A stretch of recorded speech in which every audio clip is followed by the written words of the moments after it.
ಹಾಗೆ ಕಲ್ಯಾಣ ಕರ್ನಾಟಕ ಅಂದರೆ ನಮ್ಮ ಭಾಗ ಕಲ್ಯಾಣ ಕರ್ನಾಟಕ ಏನು ಹೇಳಿದ್ರು ಅಂತಂದರೆ ನಮ್ಮದು ನಾಡಿನ ಮಣ್ಣು ಏನಿದೆ ಅಂತಂದರೆ ಕಪ್ಪು ಬಣ್ಣದಿದೆ. ಅದಕ್ಕೆ ನಾವು ನಮ್ಮ ನಾಡಿಗೆ ಏನು ಹೆಸರಿಡೋಣ, ಕರುನಾಡು ಅಂತ ಹೆಸರಿಡೋಣ. ಅದಕ್ಕೆ ಇದು ಫಸ್ಟ್ ಮೈಸೂರು ಅಂತ ಹೆಸರಿತ್ತು. ಕರ್ನಾಟಕ ರಾಜ್ಯದ ಹೆಸರೇನಿತ್ತು ಫಸ್ಟ್ ಮೈಸೂರು ಅಂತ ಇತ್ತು. ಆಮೇಲೆ ಅದು 1973 ನವೆಂಬರ್ 1ನೇ ತಾರೀಕಿಗೆ ಕಲ್ಯಾಣ ಕರ್ನಾಟಕದವರು ಈ ನಾಡಿನ ಮಣ್ಣಿನ ಬಣ್ಣ ಏನಿದೆ ಕಪ್ಪಿದೆ ಅದಕ್ಕೆ ಕರುನಾಡು ಅಂತ ಮಾಡಿ ಅದಕ್ಕೆ ಕರ್ನಾಟಕ ಅಂತ ಹೆಸರಿಟ್ಟು ಅದು ಯಾವಾಗ ಅಂತಂದರೆ 1973 ನವೆಂಬರ್ 1ನೇ ತಾರೀಕಿನಂದು ಕರ್ನಾಟಕ ರಾಜ್ಯ ಅಂತ ಹೆಸರಾಯಿತು. ಭಾರತ ದೇಶದ ಪರಂಪರೆ ಅಂತಂದರೆ ನಾವು ಹಿರಿಯರಿಗೆ ಗೌರವ ಕೊಡ್ತೀವಿ. ಅವರು 80 ವರ್ಷನವರಿದ್ದಾರೆ, 90 ವರ್ಷನವರಿದ್ದಾರೆ, 100 ವರ್ಷನವರಿದ್ದಾರೆ. ಯಾಕೆ ಗೌರವವನ್ನು ಕೊಡ್ತೀವಿ ಅವರಿಗೆ? ಯಾಕಂತಂದರೆ ಅವರು ಬಹಳಷ್ಟು ದಿನಗಳು ನೋಡಿದ್ದಾರೆ. ಅವರಷ್ಟು ವಯಸ್ಸಿನವರಿದ್ದಾರೆ ಅಂತಂದ್ರೆ ಅವ್ರು ಎಷ್ಟೆಷ್ಟು ನೋಡಿದಾರಪ್ಪ, ಅವ್ರು ಏನೇನು ನೋಡಿದ್ದಾರೆ, ಅವ್ರು ಎಂತೆಂಥ ದಿನಗಳು ನೋಡಿದ್ದಾರೆ, ಏನೇನು ಅನುಭವ ಮಾಡಿದ್ದಾರೆ ಅಂತ ನಾವು ಏನು ಮಾಡ್ತೀವಿ, ಅವರಿಗೆ ಗೌರವವನ್ನು ಕೊಡ್ತೀವಿ. ಸೊ ಭಾರತ ಅಂತಂದರೆ ಗೌರವ ಕೊಡ್ಬೋದು. ಭಾರತ ಅಂತಂದರೆ ಭಾ ಅಂತಂದರೆ ಬಾಗುವುದು ಅಂದರೆ ತಲೆ ಬಾಗುವುದು, ರ ಅಂತಂದರೆ ರಕ್ತಗತವಾದ, ತ ಅಂತಂದರೆ ತತ್ವ. ಬಾಗುವುದು ರಕ್ತಗತವಾದ ತತ್ವ ಅಂದರೆ ಬಾಗಿ ನಾವು ಎಲ್ಲರನ್ನೂ ಗೌರವ ಕೊಡ್ತೀವಿ. 100 ವರ್ಷದವರಿದ್ದಾರಪ್ಪ, ಅವ್ರು ಎಷ್ಟರ ಅನುಭವಿಸ್ತಿರ್ಬೇಕು, ಅವ್ರಿಗೆ ಗೌರವ ಕೊಡಬೇಕು, ಅವ್ರಿಗೆ ಕಾಲು ಬಿಡಬೇಕು, ಅವ್ರಿಗೆ ನಮಸ್ಕಾರ ಮಾಡಬೇಕು ಅಂತ ಅಂತೀವಿ. ಅದೇ ನಮ್ಮ ಕನ್ನಡ ಭಾಷೆಗೆ ನಾವು ಎಷ್ಟು ಗೌರವ ಕೊಡಬೇಕು? ಕನ್ನಡ ಭಾಷೆ ಅಂತಂದರೆ ಯಾವಾಗಿಂದ ಬಂದಿದ್ದು, ಎಷ್ಟು ವರ್ಷದಿಂದ ಕನ್ನಡ ಭಾಷೆ ಬಂದಿದ್ದು? 2,500 ವರ್ಷ ಹಳೆಯದು ನಮ್ಮ ಕನ್ನಡ ಭಾಷೆ.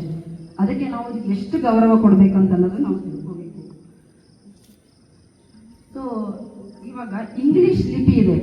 ಇಂಗ್ಲಿಷ್ ಬರಿಬೇಕಾಗಿತ್ತಂತಂದ್ರೆ ABCDXYZ ಅಂತ ಬರೀತೀವಿ. ಅದು ರಚಿಸಿದವರಿಗೆ ಗೊತ್ತಿಲ್ಲ ABC ಫಸ್ಟ್ ಯಾಕೆ ಬರಬೇಕು, ABC ನಡು ಯಾಕೆ ಬರಬಾರ್ದು, XYZ ಕೊನೆಗೆ ಯಾಕೆ ಬರಬೇಕು, ಅದು ಮೊದಲಿಗೆ ಯಾಕೆ ಬರಬಾರ್ದು ಅಂತ ರಚಿಸಿದವರಿಗೆ ಗೊತ್ತಿಲ್ಲ. ಆದರೆ ನಮ್ಮ ಕನ್ನಡ ಆಗಲ್ಲ. ಫಸ್ಟ್ ನಾವು ಏನು ಹೇಳ್ತೀವಿ ಕನ್ನಡದಲ್ಲಿ, ಸ್ವರಗಳು, ವ್ಯಂಜನಗಳು, ಯೋಗವಾಹಗಳು. ಸ್ವರಗಳು ಅಂತಂದರೆ ಆ ಇ ಈ ಉ ಊರು ಎ ಐ ಓ ಔ ಅಂತ ಅಂತೀವಿ. ಹೊಟ್ಟೆಯಿಂದ ಹೊರಹಾಕುವ ಗಾಳಿ ಸರಳವಾಗಿ ಬಂತು ಅಂದರೆ ಅದು ಆ ಇ ಅಂತ ಬರುತ್ತೆ ಅಂತ. ವ್ಯಂಜನಗಳು ಆದ್ಮೇಲೆ ಏನು ಬರುತ್ತೆ? ವ್ಯಂಜನಗಳು ಅಂತಂದರೆ ಫಸ್ಟ್ ಯಾವುದು? ಕ ಖ ಗ ಗ ನ. ಸೊ ಕ ಖ ಗ ಗ ನ ಅಂತಂದರೆ ಇದು ಕಂಠದಿಂದ ಬರುತ್ತೆ. ಅದಕ್ಕೆ ಇವು ಕಂಠಾಕ್ಷರ ಅಂತ ಅಂತಾರೆ. ಸ್ವಲ್ಪ ನಾಲ್ಗೆ ಮೇಲ್ಗಡೆ ಟಚ್ ಮಾಡಿದ್ರೆ ಚ ಛ ಝ ಝ ನ ಆಗುತ್ತೆ, ಎಲ್ಲೋ ಅಂಗಕ್ಕೆ ಮೇಲೆ. ಸೊ ಇವು ತಾಲುವೆ ಅಥವಾ ಅಂಗಳದಲ್ಲಿ ಹುಟ್ಟುತ್ತವೆ. ಅದಕ್ಕೆ ತಾಲುವೆ ಅಕ್ಷರಗಳು ಅಂತಂತಾರೆ. ನೆಕ್ಸ್ಟ್ ಬರೋದು ಆಮೇಲೆ ಬರೋದು ನಾಲಿಗೆಯನ್ನ ಟ್ವಿಸ್ಟ್ ಮಾಡಿದಾಗ ಮಾತ್ರ ಇದು ಮೂರ್ಧ ಅಂತ ಜಾಗದಲ್ಲಿ ಇದು ಹುಟ್ಟುವಂತ ಅಕ್ಷರಗಳು. ಟ್ವಿಸ್ಟ್ ಮಾಡಿಲ್ಲ ಅಂದ್ರೆ ಟಡನ ಅಲ್ಲಿಗೆ ಬರಂಗಿಲ್ಲ ನೋಡಿರ್ಬೇಕು. ಹೌದಾ? ನೆಕ್ಸ್ಟ್ ಎಲ್ಲಿಂದ ಬಂತು? ಹೊಟ್ಟೆಯಿಂದ ಬಂತು, ಕಂಠದಿಂದ ಬಂತು, ನಾಲ್ಗೆಯಿಂದ ಬಂತು, ನಾಲ್ಗೆ ಟ್ವಿಸ್ಟ್ ಆಯ್ತು. ಇವಾಗ ಏನು ಬಂತು? ಹಲ್ಲುಗಳು ಮುಚ್ಚಿ ಕ ಕ ಗ ಗ ನ ಅನ್ಬೋದು. ಅದಕ್ಕೆ ಆ ಅಕ್ಷರಗಳಿಗೆ ನಿಂತೀವಿ ದಂತಾಕ್ಷರಗಳು ಅಂತ ಅಂತೀವಿ. ಆಮೇಲೆ ಲಾಸ್ಟಿಗೆ ಬರೋದು ತುಟಿಗಳು ಮುಚ್ಚಲ ಬಂದು ಕಂಠದಿಂದ ನಾಲ್ಗೆಯಿಂದ ಟ್ವಿಸ್ಟ್ ಮಾಡಿ ಹಲ್ಲಿಂದ ತುಟಿವರೆಗೂ ಬರುವಂಥ ನಮ್ಮ ಕನ್ನಡ ಭಾಷೆ ಇದು ಎಷ್ಟು ಸೈಂಟಿಫಿಕ್ ಇದೆ ಅಂತ ತಿಳ್ಕೋಬೇಕಾಗುತ್ತೆ ನಾವು, ಅಲ್ವಾ? ಇಂಗ್ಲಿಷ್ ಭಾಷೆ ಬರಿಬೇಕಾಗಿತ್ತಂತಂದರೆ ಅದು ಲ್ಯಾಟಿನ್ ಲಿಪಿ ಯೂಸ್ ಮಾಡಿ ಬರಿತೀವಿ. ಇಂಗ್ಲಿಷ್ ಕನ್ನಡಕ್ಕೆ ತಾನೇ ಬರೆಯೋಕ್ಕಾಗಲ್ಲ, ಅದು ಲ್ಯಾಟಿನ್ ಲಿಪಿ ಯೂಸ್ ಮಾಡಿ ಬರಿತೀವಿ. ಹಿಂದಿ ಕೂಡ ನಮ್ಮ ರಾಷ್ಟ್ರ ಭಾಷೆ ಆಗಿದ್ದು ಹಿಂದಿ, ಅದು ದೇವನಾಗರಿ ಭಾಷೆಯನ್ನು ಯೂಸ್ ಮಾಡಿ ಅದು ದೇವನಾಗರಿ ಲಿಪಿಯಿಂದ ಬರಿತೀವಿ. ಬಟ್ ಕನ್ನಡ ಅಂತ ಅನ್ನೋದು ತಂದೆ ಆದಂಥ ಲಿಪಿಯು ಇರುವಂಥದ್ದು ಅಗ್ರಪಂಕ್ತಿಯಲ್ಲಿ ನಿಲ್ಲೋದಂತಂದರೆ ನಮ್ಮ ಕನ್ನಡ ಭಾಷೆಯಲ್ಲಿ ಅಂತ ಹೇಳ್ಬೋದು. ನಾನು ನಮ್ಮ ಅಜ್ಜ ಅಂತಂದರೆ ಕನ್ನಡ ಸಾಹಿತಿಗಳು, ಅವ್ರ ಜೊತೆ ನಾನು ಹೇಳ್ತಾ ಇದ್ದೆ, ನಾನು ಭಾಷಣ ಮಾಡಬೇಕಂತಿದ್ದೀನಿ, ಕನ್ನಡ ಬಗ್ಗೆ ಹೇಳ್ಬೇಕಂತ ಇದ್ದೀನಿ ಅಂತ. ಅವ್ರು 2 ಪಾಯಿಂಟ್ಸ್ ಆ್ಯಡ್ ಮಾಡಿದ್ದಾರೆ ಅದಕ್ಕೆ. ಈಗ ನಾವು ಇರೋದು ಈ ಭಾಗ ಅಂತಂದರೆ ಕಲ್ಯಾಣ ಕರ್ನಾಟಕ. ಈ ಹಿಂದೆ ರಾಷ್ಟ್ರಕೂಟರು ಆಳಿದ್ರಂತೆ ಈ ಒಂದು ಕರ್ನಾಟಕ ಭಾಗಕ್ಕೆ. ಯಾರು ಆಳಿದ್ರು? ರಾಷ್ಟ್ರಕೂಟರು ಅಂತಂದರೆ ಜೈನರು ಅಂತ ಹೇಳ್ತಾರೆ. ಸೊ ರಾಷ್ಟ್ರಕೂಟದ ಚಕ್ರವರ್ತಿ ಒಬ್ಬರು ಇದ್ರಂತೆ. ಚಕ್ರವರ್ತಿ ಅಂತಂದ್ರೆ ಏನು ಅಂತ ಕೇಳಿದೆ. ರಾಜ ಅಂತಂದ್ರೆ ಎಲ್ಲಕ್ಕಿಂತ ದೊಡ್ಡವನಲ್ಲ ಅಂತಂದ್ರೆ, ಇಲ್ಲ ರಾಜ ಅಂತಂದ್ರೆ ದೊಡ್ಡವನಲ್ಲ ಅಂತೆ. ರಾಜದ ನೆಕ್ಸ್ಟ್ ಮಹಾರಾಜ ಅಂತ, ಮಹಾರಾಜದ ನೆಕ್ಸ್ಟ್ ಸಾಮ್ರಾಟ ಅಂತ, ಸಾಮ್ರಾಟಂದ ನೆಕ್ಸ್ಟ್ ಚಕ್ರವರ್ತಿ ಅಂತ. ಆ ಚಕ್ರವರ್ತಿ ಹೆಸರು ನೃಪತುಂಗ. ಅವ್ರದ್ದು ರಾಜಸ್ಥಾನದಲ್ಲಿ ಒಬ್ರು ಕವಿ ಇದ್ರಂತೆ, ಶ್ರೀ ವಿಜಯ್ ಅಂತ. ಆ ಶ್ರೀ ವಿಜಯ್ ಅವರು ಮೊಟ್ಟ ಮೊದಲನೇದಾಗಿ ಒಂದು ಕೃತಿಯನ್ನು ಬರೆದರು. ಅದರ ಹೆಸರೇ ಕವಿರಾಜ ಮಾರ್ಗ. ಮೊಟ್ಟ ಮೊದಲನೇದಾಗಿ ಕನ್ನಡ ಕೃತಿ ಬಂದಿರೋದು ಅಂತಂದ್ರೆ ನಮ್ಮ ಕಲ್ಯಾಣ ಕರ್ನಾಟಕದಿಂದ ಅಂತ ಹೇಳ್ಬೋದು.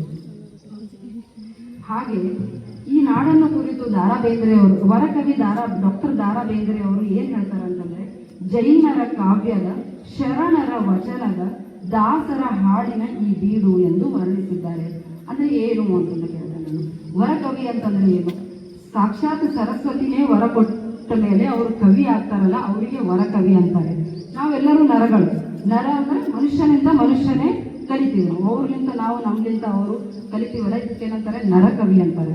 ಅದಕ್ಕೆ ಡಾಕ್ಟರ್ ದಾರಾ ಬೇಂದ್ರೆ ಅವರು ವರಕವಿ ಇದ್ರು. ಅವ್ರು ಏನ್ ಹೇಳಿದ್ರು ಅಂತಂದ್ರೆ, ರಾಷ್ಟ್ರಕೂಟರು ಅಂತಂದ್ರೆ ಜೈನರು ಫಸ್ಟ್ ಬಂದವರೇ ಅವರು ಈ ಕಲ್ಯಾಣ ಕರ್ನಾಟಕಕ್ಕೆ.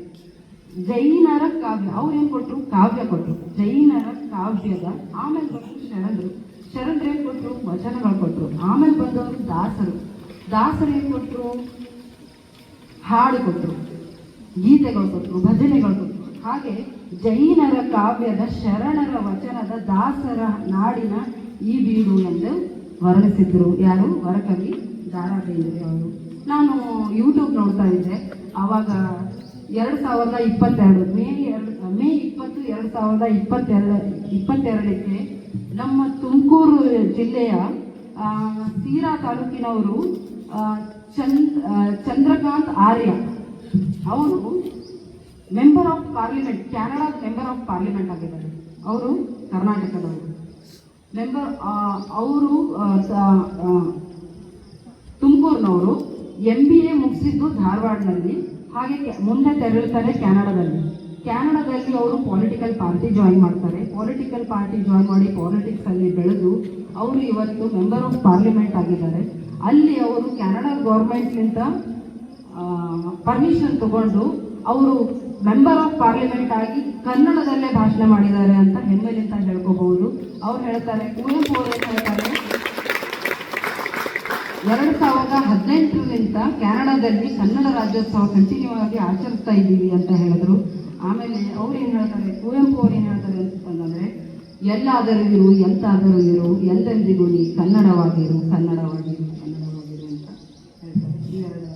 ಈ ಮಾತುಗಳನ್ನು ಹೇಳಿ ನನ್ನ 4 ಮಾತು ಮುಗಿಸ್ತೇನೆ. ಒಂದು ಹಾಡು ಹಾಡೋಕ್ಕೆ ಇಷ್ಟಪಡ್ತೀನಿ. ಆ ಹಾಡು ಒಬ್ಬರು KMC ಕರ್ನಾಟಕ ಮೆಡಿಕಲ್ ಕಾಲೇಜ್ ಬೇಕು, ಕನ್ನಡ ನಾವು ಬಳಸಿದ್ರೇನೆ ಕನ್ನಡ ಉದ್ಧಾರ ಆಗೋದು, ಕನ್ನಡ ಸಿಂಗಾರ ಆಗೋದು ಅಂತ.